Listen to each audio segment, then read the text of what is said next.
विचार किया और विचार करके कहा चलो इस बालिका से चल करके पूछ ले, इस बालिका से चल करके पूछ ले, अगर ये बालिका विवाह कर ले तो चलो इससे विवाह कर लिया जाए।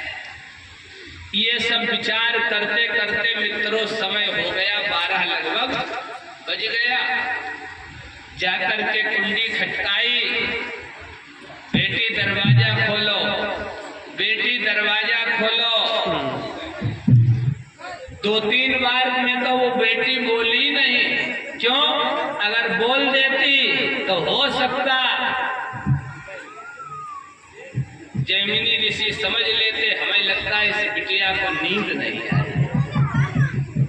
चौथी आवाज में उसने कहा, क्या है, कौन हो? कहा बेटी दरवाजा खोलो, मैं जैमिनी ऋषि बोल रहा हूं। बालिका ने कहा तुम ऋषि नहीं, तुम जैमिनी ऋषि नहीं हो, तुम प्रेत हो, प्रेत। जैमिनी ऋषि ने कहा बेटी दरवाजा खोलो, मैं प्रेत नहीं हूँ, मैं जैमिनी ऋषि हूँ। अरे कहा हाँ, हमें जैमिनी ऋषि ने बताया था, वो यही कहेगा मैं जैमिनी ऋषि। जैमिनी ऋषि ने कहा बेटी दरवाजा खोलो, मैं जैमिनी ऋषि बोल रहा हूँ। जब कई बार निवेदन किया तो उस बालिका ने दरवाजा खोला। जैमिनी ऋषि ने कहा बेटी मेरी इच्छा है तुम मुझसे विवाह कर लो।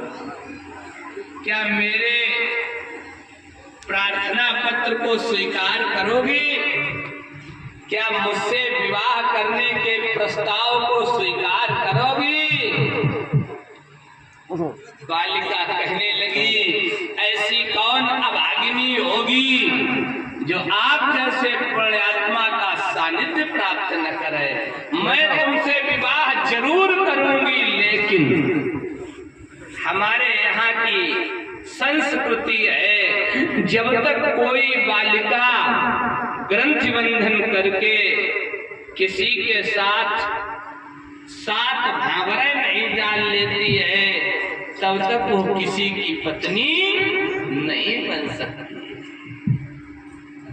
जैमिनी ऋषि ने कहा तो देर किस बात की है, मंडप के नीचे भी पूजा पाठ होता,